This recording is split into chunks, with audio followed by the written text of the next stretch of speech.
Hello दोस्तों, मेरे channel फिल्मी स्टोरीज में आपका स्वागत है।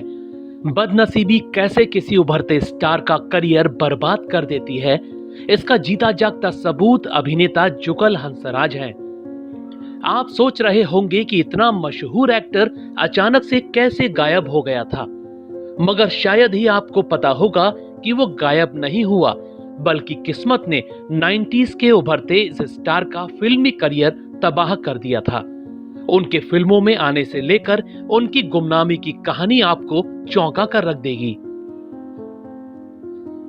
कम ही लोगों को पता होगा कि जुगल हंसराज को तो बड़ा होकर क्रिकेटर बनाने का सपना देखा गया था। जी हां, उनके पिता मशहूर क्रिकेट खिलाड़ी प्रवीण हंसराज थे, मगर जुगल की किस्मत में क्या लिखा था ये कौन जानता था। 26 जुलाई 1972 को बंबई में पैदा हुए इस अभिनेता को तो किस्मत ही बॉलीवुड में ले आई। चलिए उनके सिनेमा में आने की दिलचस्प कहानी आपको बताते हैं। हुआ ये कि जुगल बंबई के बांद्रा इलाके में परिवार के साथ रहा करते थे। उनका दूसरा जन्मदिन मनाने की तैयारी चल रही थी। जुगल की मां उनको रोज पार्क में घुमाने ले जाया करती थी। बचपन से ही उनका चेहरा बहुत मासूम और सुंदर हुआ करता था। एक बार की बात है, वो पार्क में खेल रहे थे। इत्तेफाकन उस दौर के मशहूर फोटोग्राफर गौतम राजदक्ष भी पार्क में मौजूद थे। उनकी नजर 2 साल के मासूम से जुगल पर पड़ी तो वो उसको देखते ही रह गए। उनसे रहा नहीं गया तो उनकी माँ के पास आकर बोले कि आपके बच्चे का मासूम चेहरा तो टीवी के लिए बना है, क्या मैं उसकी कुछ फोटो खींच सकता हूँ। जुगल की मां ने उनको अगले दिन चाय पर घर बुला लिया। गौतम अपनी टीम के साथ अगले ही दिन उनके घर पहुंच गए और जुगल की कई तस्वीरें खींचकर ले गए। उनकी फोटो को गौतम ने कई विज्ञापन एजेंसियों को दे दिया। 2 साल के मासूम जुगल को देखते ही विज्ञापन वालों ने फौरन उनको चुन लिया। छोटे से जुगल की तो मानो लॉटरी लग गई। उस दौर के दिग्गज डायरेक्टर श्याम बेनेगल, प्रहलाद कक्कड़ से लेकर कैलाश नाथ के साथ उनको टीवी विज्ञापन फिल्में मिल गईं। करीब 7 साल तक वो ऐसे ही विज्ञापन की दुनिया में छाए रहे, मगर अभी तो उनको किस्मत बॉलीवुड में लाने वाली थी। 1979-80 की बात है। जुगल 9 साल के रहे होंगे। एक दिन अचानक बॉलीवुड के मशहूर डायरेक्टर शेखर कपूर उनके घर पहुंच गए। उनकी मां से बोले कि आपके बच्चे को मैं अपनी फिल्म में लेना चाहता हूं। उसे मैंने टीवी एड में देखा है, मुझे अपनी फिल्म के लिए ऐसा ही बच्चा चाहिए। मां ने जुगल को बुलाया तो उन्होंने कहानी भी सुना दी। जुगल ने कहानी सुनते ही साफ मना कर दिया। असल में फिल्म एक ऐसे बच्चे पर थी जो ज्यादातर रोते ही रहता है। जुगल हंसराज ने सोचा कि अगर उनके दोस्त फिल्म देखेंगे तो उनको रोंदड़ू बच्चा बोलकर हंसी उड़ाएंगे, मगर बाद में शेखर और मां ने समझाया तो मान गए। 1983 में नसीरुद्दीन शाह और शबाना आजमी की वो फिल्म रिलीज हुई। नाम था मासूम। फिल्म सुपरहिट हो गई और बाल कलाकार के रूप में जुगल फिल्मों में छा गए। इसके बाद तो उनको 1984 में आई झूठा सच, 1986 में आई कर्मा और 1987 में आई लोहा फिल्म भी मिल गई।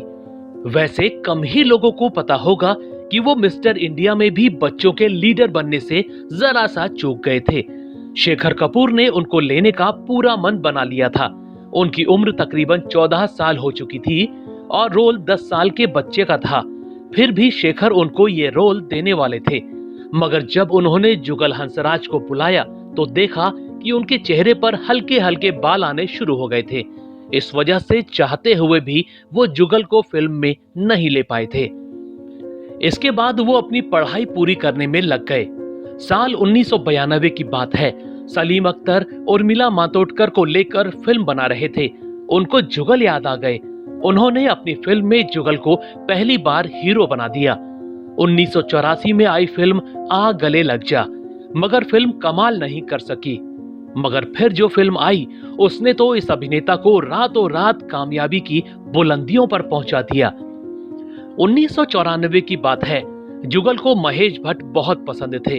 वो एक बार सीधा पहुंच गए महेश के पास और बोले, मैं आपके साथ काम करना चाहता हूं। महेश बोले कि ठीक है, कुछ होगा तो बताऊंगा।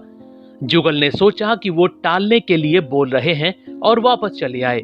साल भर बाद उनकी नौकरानी ने एक दिन बोला कि महेश भट्ट का फोन है, वो आपसे बात करना चाहते हैं।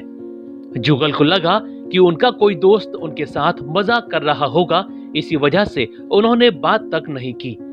बाद में यश जौहर का फोन आया और बोले कि महेश भट्ट तुमसे मिलना चाहते हैं, उनसे फोन पर बात क्यों नहीं कर रहे हो। तब जाकर वो भागे भागे महेश जी के पास पहुंचे। उन्होंने पहले तो डांटा, फिर बोले कि नई लड़की के साथ फिल्म बना रहा हूं, हीरो तुम हो। 1996 में आई वो फिल्म थी पापा कहते हैं। मयूरी कांगो और जुगल की जोड़ी सुपरहिट हो गई। फिल्म के गीतों ने उस दौर के युवाओं का दिल धड़का दिया। खासकर घर से निकलते ही कुछ दूर चलते ही गीत तो आज तक लोग गुनगुनाया करते हैं। रातों रात जुगल हंसराज स्टार बन बैठे। उनके चॉकलेटी चेहरे पर तो लड़कियां उन पर मर मिटने लगी।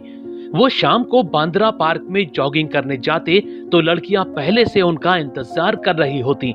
उनको देखते ही उनका गाना गाने लगती तो कोई उनका ऑटोग्राफ लेने दौड़ पड़ती। उनका स्टारडम देखकर मशहूर डायरेक्टर आदित्य चोपड़ा की नजर उन पर पड़ गई। जुगल को उन्होंने अमिताभ बच्चन और शाहरुख खान जैसे सुपरस्टार्स के साथ फिल्म में अहम रोल दे दिया। साल 2000 में फिल्म आई मोहब्बतें। फिल्म सुपरहिट रही और जुगल का करियर 7वें आसमान पर पहुंच गया। अब तो फिल्म मेकर्स के बीच उनको लेने की होड़ सी लग गई। मगर दोस्तों, फिर ऐसा क्या हुआ कि इतना मशहूर अभिनेता अचानक से बॉलीवुड से गायब हो गया और उसका करियर बर्बाद हो गया। दोस्तों, वो कहीं गायब नहीं हुए थे, बल्कि वो तो उन फिल्मों की शूटिंग में लगातार बिजी थे जिन्होंने उनको बर्बाद कर दिया। हुआ ये कि पापा कहते हैं और मोहब्बतें की सफलता के बाद उनके पास करीब 40 फिल्में आ गईं, एक से बढ़कर एक प्रोड्यूसर और डायरेक्टर की फिल्में। उन्होंने सारी फिल्में साइन भी कर ली और शूटिंग में बिजी रहने लगे। मगर बदकिस्मती ने इस बार उनको तबाह कर दिया। जिन 40 फिल्मों की वो सालों तक शूटिंग करते रहे, उनमें से करीब 35 फिल्में तो बन ही नहीं सकी। कुछ की शूटिंग आधी होने के बाद बंद कर दी गई तो कुछ प्रोजेक्ट आखिरी में बंद हो गए। वहीं कुछ फिल्में तो शुरू ही नहीं हो सकी। जुगल हंसराज के कई साल, जो किसी भी अभिनेता के लिए गोल्डन टाइम होता है, वो इन फिल्मों में बर्बाद हो गया। सालों तक वो इन फिल्मों की वजह से बॉलीवुड से गायब से नजर आने लगे। वहीं उनकी इक्का दुक्का फिल्में आईं जो फ्लॉप रही। धीरे धीरे अभिनेता को ऑफर आने ही बंद हो गए और फिल्म मेकर्स ही नहीं, उनके चाहने वाले भी उनको भूल गए। बदनसीबी ने एक उभरते स्टार का पूरा करियर डुबो डाला। गुमनाम सितारा बन चुके जुगल अब 50 साल के हो चुके हैं। उन्होंने साल 2014 में अपनी दोस्त जैस्मिन से ऑकलैंड में शादी कर ली थी। उनकी शादी में कुछ चुनिंदा दोस्त ही शामिल हुए थे। जैस्मिन न्यूयॉर्क में इन्वेस्टमेंट बैंकर हैं।